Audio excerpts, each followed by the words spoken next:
central bank, then maybe they don't like it so much. Oh, boy. 91 days can either be really short or really long, depending on who you are and what it's feeling like at that moment. Chris, I'm so excited to see you all this week hosting The Hill. It's time for you and your show. Take it away. Thank you, ma'am. Welcome to The Hill. Wall Street takes a tumble as investors around the world face growing fears of a recession. Next, we'll assess the damage to your 401k and what it may mean for the presidential contenders, plus the final countdown on the Democratic Veep stakes. At this hour, Kamala Harris officially becomes the Democratic nominee as her party's virtual roll call vote comes to a close. But who will be her wingman? The big reveal is set for tomorrow in Philadelphia. Will Democrats unite behind the pick? We'll talk to a top House Democrat about that. Meanwhile, Republicans are trying to get their act together, too. Nominee Donald Trump lashing out at his party and running mate J.D. Vance working to rehabilitate his own reputation, while he pursues Harris and her new ticket from coast to coast. And Iran vowing to retaliate against Israel after the assassination of a top Hamas leader in Tehran. World leaders fear escalation, but Benjamin Netanyahu says, you're too late. Israel and Iran are already in what he calls a multi-front war. We talked to former four-star Army General Wes Clark about the U.S. response to the rising tensions in the Middle East. This is The Hill on NewsNation.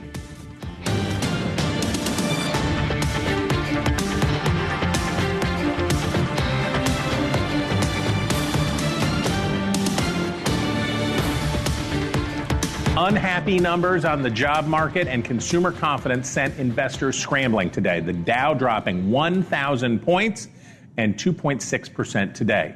Is this the long-feared post-pandemic recession finally upon us, or a summertime blip? Unemployment hit 4.3% in July. That's the highest since October 2021.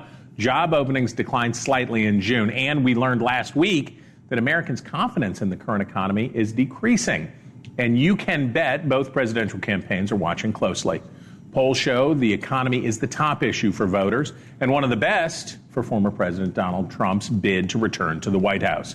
Trump already pinning the market rout on Harris. This morning, he offered voters a simple choice: Trump cash or Kamala crash. Harris quiet on the issue today as she prepares to announce her running mate. Joining us now to discuss that and more is Republican Congressman from Georgia, Rich McCormick. Congressman McCormick, is bad news for investors good news for Republicans' hopes? It could be. Obviously, the president always takes blame for whatever the economy does, whether it's successful or unsuccessful, even if you have a split house. This is a reflection on Biden, whether he wants it or not. Kamala, by de facto. It's going to be interesting to see how this plays out, because it looks like this is just the tip of the iceberg. Okay, but the stock market is still up 10% on the year and more than 50% since President Biden took office. If you want to blame Biden for the dip, shouldn't he also get credit for the previous success? You could say that. I think if you look at the success, a lot of times it's because the Democrats have taken away all their options as far as investments go. When you're overtaxing everything, and capital gains, by the way, is next on the list, where do you put your money? Where are you safe to put your money where you can actually have decent gains? But when the stock market starts to readjust, which it does from time to time, we expect that. If it happens on your issue and you have no other way to say, hey, look, the economy's doing great, as the joblessness marches up, whether it be people looking for jobs or just unemployed, period. Whether you look at inflation, which we've seen massive inflation during this period of time, where you're seeing other things like the border, crime, debt, energy, education, all major concerns for Americans, and which the Democrats are on the wrong side of history right now, it becomes an issue for your party. Okay, you represent a key district in a swing state, battleground within a battleground within a battleground. Georgia's enormously important in this election. But former President Trump took some swipes at your governor this weekend. Take a listen. But Kemp doesn't want to end it because he's a bad guy, he's a disloyal guy, and he's a very average governor. Little Brian Kemp, bad guy. Why? Why would he do that? Why would the former president attack a popular governor in a battleground state where he lost by just 10,000 votes 4 years ago? You know, I've many times over the years been asked to justify what the president says, and I always avoid that because I think the president speaks for himself. I think it's really important that we focus on the issues right now. We have the Democrats on the run in many ways. If you look at the things I just mentioned, the things that matter most to people, the things that are contentious, the things that unite the Republican Party and divide the Democrats, border, crime, debt, education, energy. I just want the president to say things that keep his support. I thought he was doing really well. He went up to D.C. recently and reached out to people he normally doesn't get along with. And I thought that showed a tremendous amount of evolution and maturity after 10 years in politics, that he was going the right direction. But, we're all human. And we're all going to say certain things out of passion, and that goes for the governor, too. But the main thing is we all want the same thing. We want to defeat Harris in this November. We want what's best for this country. There's going to be things that people are going to do that maybe don't settle with everybody inside of a party or outside of a party. But I think this is just one little thing in the big comparison to the things that matter most to people. Okay, Democrats are making a real point about, they're hyping up Republicans for Harris. They're trying to peel off Nikki Haley primary voters. But to your very point, right, the J.D. Vance pick certainly antagonized some of those folks. And we're hearing from the former president again about his 2020 grievances. Where is the outreach? We've heard a lot about a new Trump. Where is that outreach to those persuadable suburban voters, many of whom live in districts like yours? I think you saw it in the debate when you stay on topic, when you talk about the things that differentiate the parties right now. And those things are substantial. When you talk about over 10 million people coming across the southern border who can't pay taxes, who can't work, who can use any excuse whatsoever to come in here illegally. And they're not undocumented migrants. They're well-documented illegal invaders who've been taken to this country, who will absolutely affect the 2030 census, who will absolutely draw from this nation's resources and do it. And there's no stopping it once you open that gate and you say, it's okay, we're going to ignore the law. We aren't a sovereign nation. We're going to allow you in. That's just one of many issues. When you say it's okay to go into a store and take $1,000 per day, don't tell me that doesn't support criminal elements. You don't tell me the debt that we're running up right now isn't going to be paid for by our children. That cheap energy doesn't matter to the average American. We're coming up on a turn here, so we got to leave it there. We thank you. All right, if you were from Alpharetta, you would know him already, but if you don't, there he is, Congressman Rich McCormick. Thank you. Okay, what about the panel? What about our fabulous panel for today? Well, you're in luck, because joining us today are Daniela Diaz. She is a congressional reporter for Politico, quite excellently so. Adam Hodge, he is a former communications director for the Democratic National Committee. Erin Perini, a Republican strategist, and so much more than that. She's more than just a Republican strategist. And Julia Manchester, Jay Manch, your friend and my national political reporter for The Hill, for thehill.com, where on all your platforms. Okay, panel, I want to get your reaction. Danielle, I want to start with you. You heard from the congressman. He understands the problem here, right? About you don't go to Georgia. Brian Kemp, whatever Donald Trump has ever said about Brian Kemp is popular in Georgia. Georgia likes Brian Kemp. He won re-election handily. What is this an insoluble problem is for Republicans? It just never goes away? I think, and I come at this having covered the Hill, for years. I am that person bugging these members in the hallways about Trump's post on Truth Social. They have to dodge this, and that's what we saw him do. He said, sometimes his comments don't reflect everyone, but in a way he's doing him a favor, right? Because Trump is out there attacking Brian Kemp. Brian Kemp is saying, I'm just trying to keep the White House from going to Kamala Harris. And here are these Republicans, privately saying, we wish he didn't do this. This is not going to help us in these purple districts. This is not going to help us win the White House. And it continues to be something that they understand Trump is going to keep doing, but it does frustrate them. Julia, every party, every group has its divisions, right?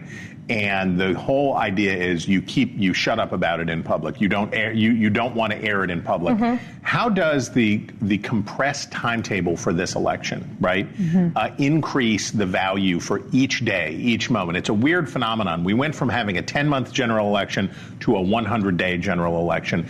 every gaffe, every moment, everything takes on increased value, right? Absolutely. I mean, you can just see it in the Veep stakes. I mean, Aaron and I were talking about this earlier. I mean, normally this process is much more drawn out, but Kamala Harris has been forced to choose a running mate and do this very intensive vetting process within, 2 to 3 weeks. So you see it in that. But going back to Trump's comments, you know what I found interesting? The day before on Truth Social, he said, I'm going to unleash hell on Kamala Harris in Atlanta. That was after her Atlanta rally. But, and you know, he did criticize her during that rally, but it seemed like he was more obsessed with going after Brian Kemp, which is just makes it that much more ironic. And then going back to the stock market issue, I mean, I've been chatting with a lot of Republicans who wish he would talk more about that, and he has been. He absolutely has been. But he could have done more of that on Saturday. But, you know, again, he went after the very popular Republican governor of a swing state. Adam, the economy drives all, right? The people's attitudes about how the economy goes. What's the message from how do Democrats calm anxious nerves today when you see people's 401ks go in the dumpster? What do you tell them? Well, people's 401ks are not in the dumpster, right? S&P is up 55% since Trump got into office. So also, let's be like, everybody's pretending to be a market expert today because the Dow was down 1,000 points. The stock market is not the real economy. GDP has been up 2.8%. Wages are up. They're going up faster than inflation. You're seeing investments that are across the country from the CHIPS program, from all the Biden policies, have really helped drive a fundamental strong baseline for the economy. You keep talking about that and contrast that with President Trump's vision for higher tariffs on all goods, at least 10%. 60% with China, that even Senate Republicans today have been forced, to talk to your point, are running away from his policies. So I think we're a pretty good point right now. Aaron, is it unseemly when Republicans have to kind of root for a bad economy? That's a kind of an icky feeling, and both parties do it, right? Whichever's the party is out of power, they say, what terrible news, yes, for the economy. How do you thread that needle? Well, if you call it Bidenomics or Kamalanomics, whatever you want to call it. That doesn't exactly come it doesn't work as well, but people are giving it a go. I'll tell you this, it's all about the feels, right? How do you feel about the economy? What's your vibe about it? And right now, the American people are saying it is not a good vibe. And yes, you can throw out all the stats you want. We could throw out a million more that talk about the economy going which way and how, but at the end of the day, when people go to the ballot box, they're going to say, man, groceries are still more expensive for me. Man, it's still more expensive to put gas in my car. Man, this just doesn't feel right. And when it comes to how I think things are working, 4 years ago, the economy felt better to me, so I'm going to vote for Donald Trump. That's how Republicans win. Remind them where the economy was. Talk about what Trump was doing to bring wages up and to lift the American people. And so they got to do that because the American people just don't feel that the economy is getting better for them. Okay, Kamala Harris has made headlines by trying to move to the middle on a variety of issues, but she is not the only presidential candidate who is pivoting. Donald Trump shifting gears on electric vehicles and big tech. And I'm for electric. I have to be, because Elon endorsed me very strongly, Elon. So I have no choice. I was called by Mark Zuckerberg yesterday, the day before, on this same subject. And he actually apologized. He said they made a mistake, et cetera, and they're correcting the mistake. Google, nobody called from Google. And I have a feeling that Google is going to be close to shut down because I don't think Congress is going to take it. Joining us now is Mick Mulvaney, former Trump White House chief of staff and NewsNation contributor, our friend. Mick, okay, we hear the former president blaming his softening on electric vehicles on mega donor Elon Musk and also warming up to Mark Zuckerberg, who I recall being one of his top targets for years. Please decode for us. What does this mean?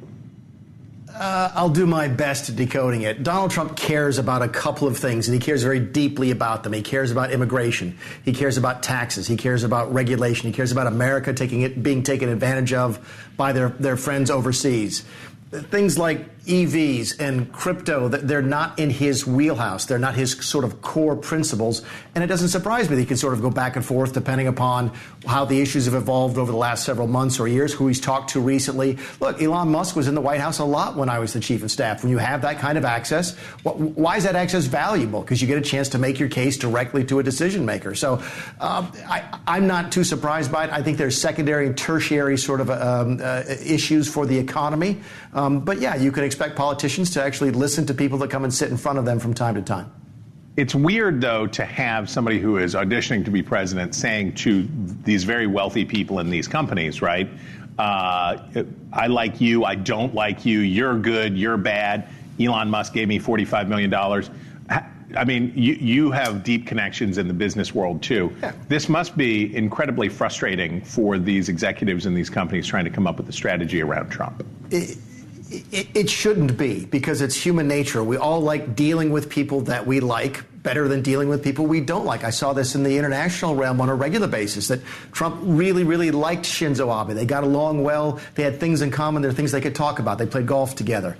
He had very little in common with Angela Merkel, and they didn't have a very good working relationship. People in the business world should probably understand that better than politicians. Politicians get paid to sort of try to pretend they like everybody. It's one of the reasons I'm glad I'm done with it. I got tired of being nice to people I didn't like. So the business people should probably look at Donald Trump and say, look, he's not a politician. He's a business person. Let's deal with him like that.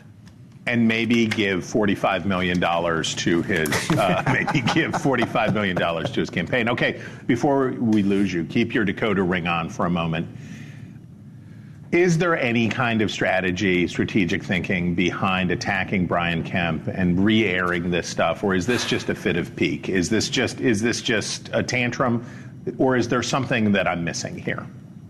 It's not, I wouldn't call it that, but maybe you and I are on the same page, or at least trending in the same direction. Here's what I think it is. I think they're off balance.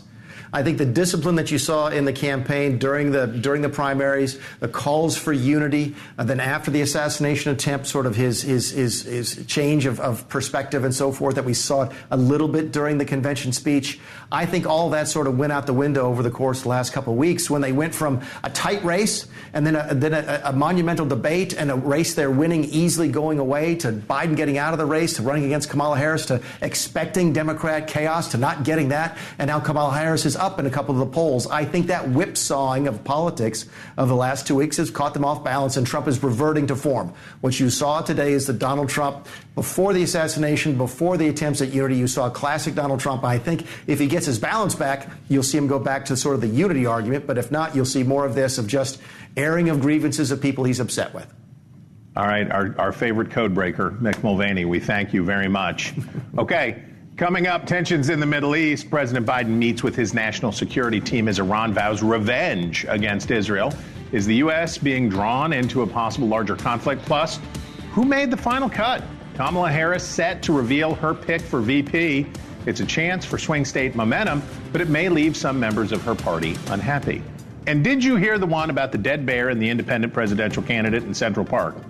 2024, man. Stay with us. You're watching The Hill.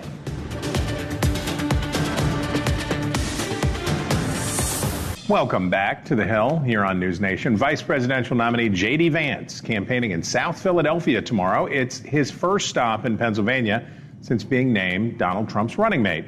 Kamala Harris will also be campaigning in the city of brotherly love tomorrow, and we will get to see her running mate ahead of the rally. But Vance appears to be trying to steal Harris's thunder, following her on a battleground blitz this week, making several of the same swing state campaign stops. We call it bracketing in the business, and it can be unlovely work, right? Because you've got to go out and Adam, get in on somebody else's story, right? This is the name of the game. So the principal's out, and your job is to go out and disrupt. How is J.D. Vance going to do with that? Well, I mean, he's got to do a better job than he's done the last 2 weeks. It's been a pretty awful ride for him. I mean, I think it's natural for the campaign to try and do this. I remember in 2012, having to drive around, chase Mitt Romney with Romney, Ryan signs all around. And it's an old part of the game.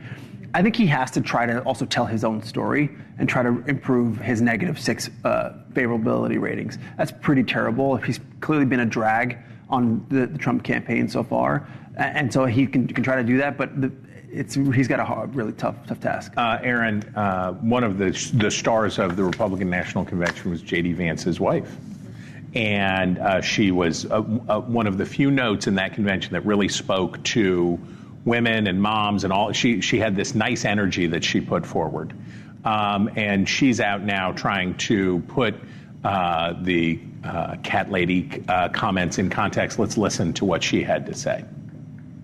He made a quip, and he made a quip in service of making a point that he wanted to make that was substantive. What he was really saying is that it can be really hard to be a parent in this country, and sometimes our policies are designed in a way that make it even harder, and we should be asking ourselves, why is that? Okay, so when you have to put the spouse out to try to clean up the comment, this is not a good sign, right? I wouldn't necessarily say it that way. I think this humanizes J.D. Vance in a way people hadn't seen before. My biggest criticism is they should have done it the day after the speech. I know that would have been the day of Trump's speech, but if they had done a Fox and Friends interview that morning or any morning show interview, I say Fox and Friends because that's the one they did, right, then that would have been a great way to humanize him. It really could have probably blunted a little bit of this blowback that he's getting. She talked about him as her best friend and that he's funny and that they have such a great relationship and that they shared together him being able to write that speech. And she would add anecdotes about the family and his experience. That's what you want. One of the biggest things that you're seeing right now with Kamala is she's coming off as so likable on TV. That is such a winning hard factor to get in politics, and it's even harder to win back. And so for the Trump team, she is a great advocate and a great messenger and speaks well to their marriage and their relationship. She should have been out there soon. Daniela, is she an asset? She is an asset for this campaign, right? She's a missing piece for them. Absolutely. I totally agree with Aaron. Watching her defend her husband was incredibly humanizing, incredibly strong. And it speaks to why spouses on the campaign trail are important, why having a woman behind a two-male ticket explaining some of the comments is important, and it's really, I think it's resonating with people. Agree? Well, yeah, I absolutely agree. And remember, we don't really have Melania front and center this cycle. Right. We don't have Ivanka Trump. And also, I mean, Lara Trump is running the RNC, so she's a very political figure. I think Usha Vance would be a very useful surrogate here. Okay. Meantime, former House Speaker Nancy Pelosi's most recent comments about President Biden is facing, oh boy, a mountain of disbelief. Such a consequential president of the United States, a Mount Rushmore kind of president of the United States. I want to know what comes next. That he belongs up there on Mount Rushmore, Lincoln and Joe Biden. But you got Teddy Roosevelt up there, and he's wonderful. I don't say take him down, but you can add Biden. So that's good. Look out, Teddy Roosevelt enthusiasts, because it's he may be in some danger. Adam, the effort to contextualize Joe Biden right now, right? So Democrats force him out. Essentially, he gets pushed out of this race, and now we have Nancy Pelosi coming out and saying, "Put the guy on Mount Rushmore. He's the greatest." Is this how, whether she's sincere or not about whether his face should be blasted into the Black Hills of South Dakota, I don't know. But this is part of a Biden restoration, right? Well, look, it's a pretty big mountain. Like, there is space. There's room. So there's room. Like, it's been a long time since we had anybody. I will say she's right to talk about his record, which is truly remarkable. It's one of the most successful first terms of any president in history, both from the economy, both from where we are with historic investments that have truly set us up to win the rest of the century. So he's got an incredible record to stand on. But is it true that if he had chosen not to run, if he had long ago chosen not to run instead of having to go through this whole thing, there'd be schools being named after Joe Biden right now? He'd be a hero in the Democratic Party. Does he get that moment later? I think he's getting that moment now, and he's going to get it. You saw it when he gave his speech in the Oval Office. Right. I think he'll continue to get it. We'll see. We'll see. There's still much more ahead. You'll see. On the Hill. Is the honeymoon over for Kamala Harris? The progressive pushback over a VP candidate, plus the latest swing state numbers for Harris and Trump. Stay with us, because you're watching The Hill. Welcome back to The Hill on NewsNation. So who's it going to be? Vice President Kamala Harris will announce her running mate tomorrow before they arrive in Philadelphia for an evening rally. As of a short time ago, her campaign confirmed she has not made the pick yet. She met with her top three contenders over the weekend: Governor Josh Shapiro of Pennsylvania, Governor Tim Walz of Minnesota, and Senator Mark Kelly of Arizona. The New York Times calls it the ugly phase, as the popular new nominee gets ready to please some in her party but displease others. And progressives are pushing back, warning Harris against choosing frontrunner Shapiro. Joining us now is Maryland Democratic Congressman Glenn Ivey. Congressman, thank you for making time for us today. We appreciate you. The saying goes in politics that to govern is to choose. And when your party's nominee chooses a VP candidate, it's going to make some people unhappy. Are we getting to the end of the honeymoon phase here? Yeah, I really don't think so. I think her stock is continuing to rise, and I think the VP pick, the three that sound like they're the front runners are all going to have a positive impact on the campaign. But my sense is that, it's going to be a strong team. They'll be stronger together than they are separately. And it's going to highlight the impact of, Trump's mistake in picking Vance as a VP candidate, too. Clearly that was a misstep. Clearly they don't have chemistry. Clearly he has baggage they hadn't thought about before they made the pick. I don't think Harris and her nominee are going to run into those same kind of headwinds. Okay, now progressives like Senator Bernie Sanders and others are trying to push the campaign left, right? And Harris seems to be trying to move to the center for this short general election campaign. It seems like these are fights that would have happened in the primary 8 months ago, not 3 months before the general election. Is there tension here between the wings of the Democratic Party? Or there obviously is tension here. How serious is it? Well, I think it's all will be kept in perspective by all the Democrats who are involved in this. I mean, at the end of the day, whoever she picks, you got Donald Trump waiting to be the opposition when we get to November. And the stakes are so high, I'm not going to get into, the end of democracy and that sort of thing. Although based on some of the statements he's made recently, you do kind of wonder. But I think we'll all rally together. This is one where the enemy is such a significant, scary factor. I think it'll really unite the party. And the other piece of it, too, is the upside with Harris. I think she's just going to continue to rise, whoever she picks up. Okay, so Republicans are leaning in on this allegation of anti-Semitism in the Democratic Party. But Josh Shapiro's, and to that point, Josh Shapiro's stance on Israel doesn't seem different materially than any of the other contenders. Is there any truth to the allegation that he is getting more criticism on these issues because he is Jewish? Well, let me start with the Republican attacks on Harris for being anti-Jewish, I think was the phrase that Trump used. And I guess he'd forgotten that her husband is a Jewish American. But we'll set that to the side for the moment. I mean, I do think we always have to be careful with respect to some of these attacks. I think there's going to be some folks out there who don't want to have a Jewish vice president for whatever reason. But I think the point here is that Shapiro has an outstanding track record in Pennsylvania. He's won multiple elections.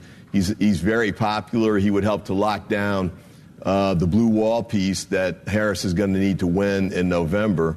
So whatever all that stuff is, I think will be pushed to the side as she makes her final decision. Okay, if you were from Upper Marlboro, you would know him already. But if you don't, there he is, Congressman Glenn Ivey. We thank you for your time.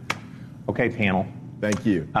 Can we just do the thing that we all want to do right now, which is speculate about who's going to be Kamala Harris's running mate? Daniela, can we just do that? I've surveyed so many people just even in the last 24 hours, and I'm hearing Shapiro over and over. I think a lot of people are looking past what y'all were just discussing about the fact that he's Jewish, some of his comments on it, like how he supports Israel, has called out anti-Semitism, progressives being, wanting for someone more on the left. But he's from a really important state. Mm-hmm. And Harris and her team recognize that, probably more important than the other top contender was. I know this is true because you were literally, your laptop is right here, and you were, as we were getting ready to go to air, you were literally filing a story on the Pennsylvania delegation. I was, Chris, yes. What can you tell? What's breaking news? What can you tell us? Well, they also, no surprise here, most of them support Shapiro being chosen. Okay. But also, we do need to call out my colleague Holly Otterbane's fantastic reporting from over the weekend, where Fetterman is against Shapiro and told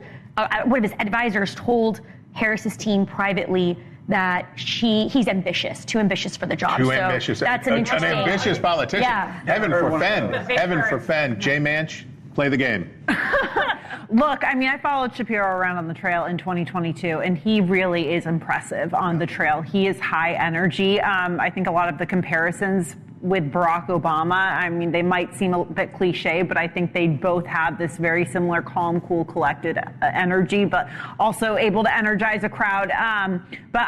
It was interesting. Thursday going into Friday, really good for Shapiro. Seemed like it was really good. You saw the mayor of Philadelphia put out this tweet in which she seemingly endorsed Kamala Harris for president, Josh Shapiro for vice president.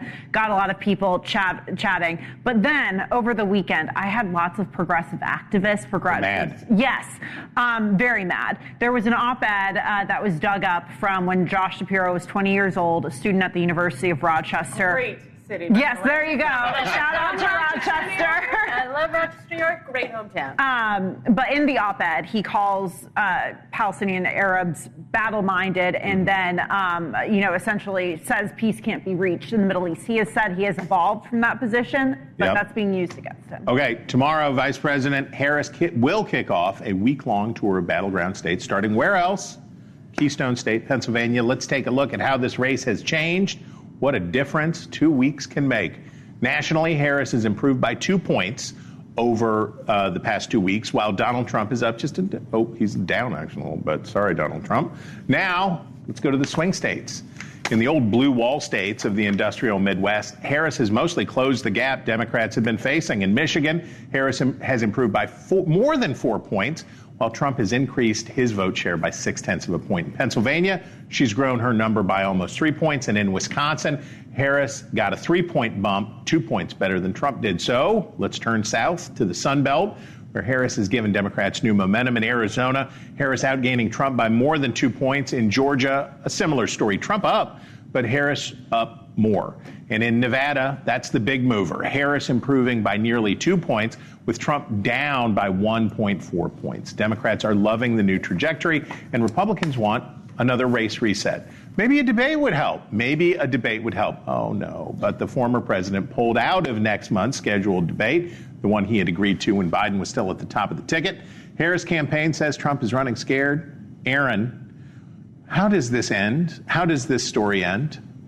Right now, it looks like it's going to end without a debate. Come on. If I was a betting woman, and I'm not, but especially in this political cycle, don't make bets. You will never know what's going to happen. Right. But the pulling out of the ABC debate, it's easy for the Trump team to frame that and say those were different circumstances. That was a different candidate. We made that agreement with somebody else. We want to reset. We want to do it somewhere else. We want to have different rules on it. I just don't see a world where Kamala's going to agree to debate on Fox News. I don't see a world where Trump's going to move off of that. So at this point, it looks like an impasse, which I think is a bad move for Trump. I think he should be out there debating. So, Adam, the name of the game is, where do you think the race is going to be a month from now? And whoever's behind a month from now is going to want to debate, right? So how does this work on the Harris campaign side? How do they think about this? I mean, I think they're saying, like, we're going to be there at the ABC debate. Whether you show up or not, that's your problem. But, like, we are determined to be there. And Trump will show up at his thing with the mega rally with Fox, which will get far fewer viewers than that, and that will go right to his core, right? Like that's something he cannot live for. I think they're gonna. His ego won't let him. No chance. I think Democrats right now just have this incredible vibe. Like, we're back. We got $310 million in the bank, 370,000 volunteers. Like, let's keep moving till, and I see nothing stopping us to get there in a month from now. What could go wrong? Okay, coming up, General Wesley Clark joins us on the other side of the break. We'll be right back.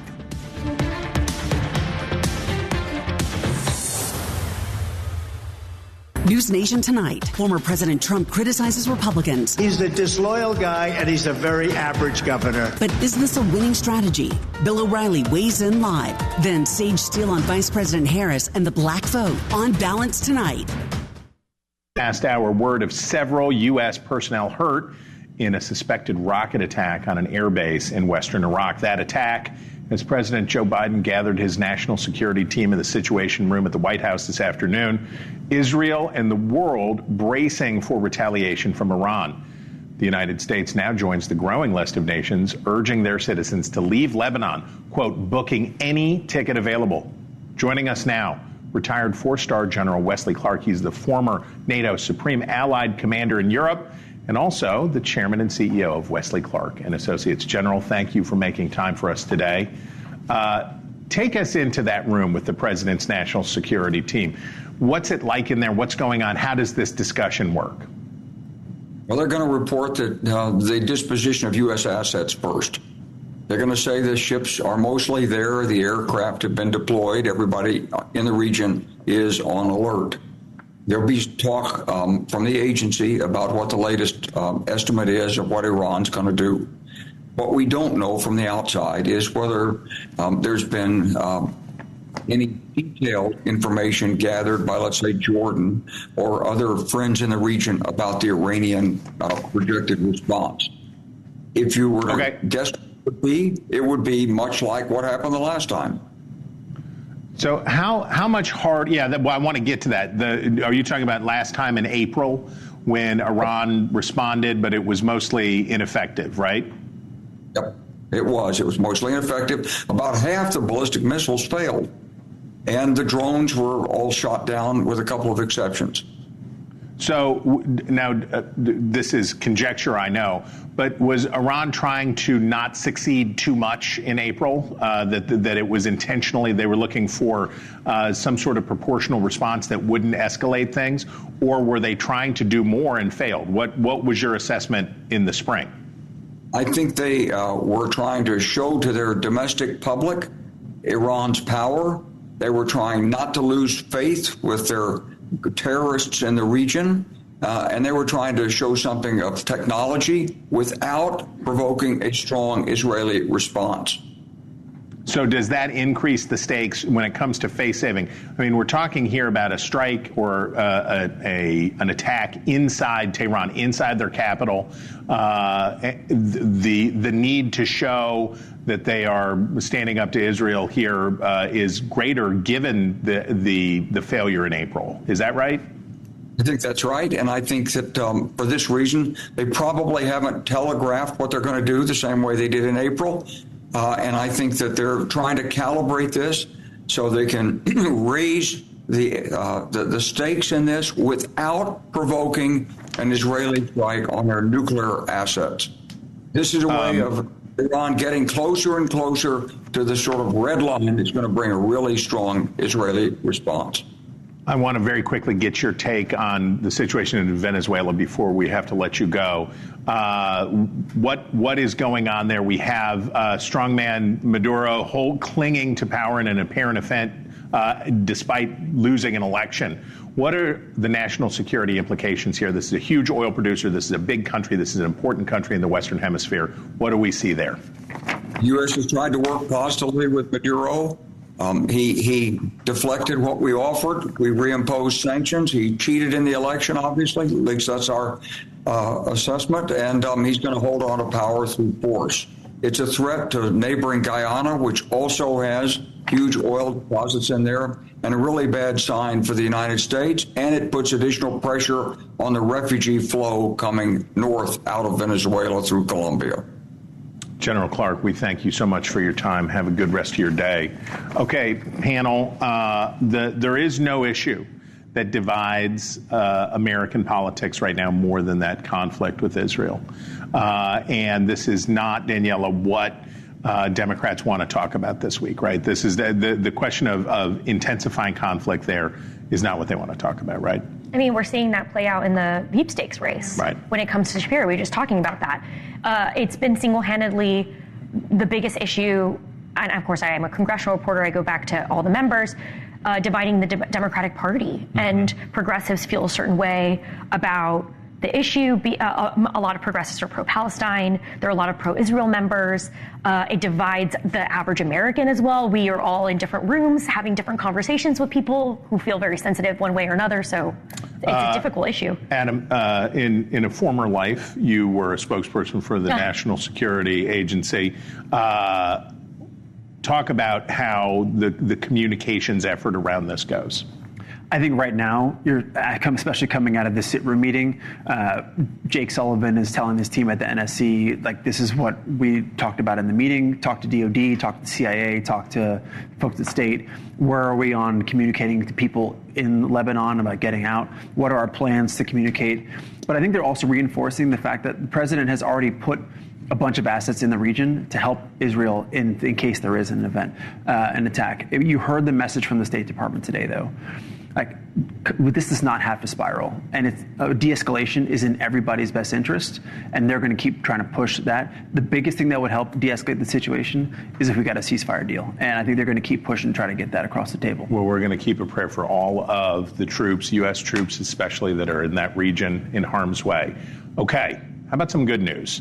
Let's go over to the Olympics. The great Simone Biles ended her redemption tour in Paris today. She ended up winning the silver in the floor exercise. She, however, had an amazing Olympic Games, going home with 3 gold medals and the silver. She told reporters she accomplished way more than her wildest dreams. Oh, me too, by having this great panel today. We thank you very much.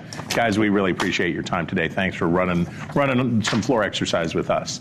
Okay, coming up, RFK Jr., a confession and a dead bear, of course. The latest twist in a wild election year. We'll discuss it with Leland Vittert, the host of On Balance, next. Welcome back. Before we say goodbye, my goodness, here is a story that caught our eye. Tonight, Robert Kennedy Jr. causing more animal outrage. Kennedy now admitting that in 2014 he dumped a dead bear in Central Park after he initially planned to, skin the cub for meat.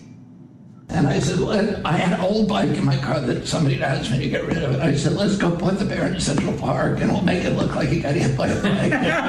And we thought it would be amusing for whoever found it or something. Hilarious. Kennedy making the admission to who else but Roseanne Barr after the New Yorker had uncovered the story. The host of On Balance, Leland Vittert, joins us now. Leland, the Manhattan District Attorney, is looking into the 10-year-old bear hijinks, dead bear hijinks. Which, if he was charged in this case, it would mean Alvin Bragg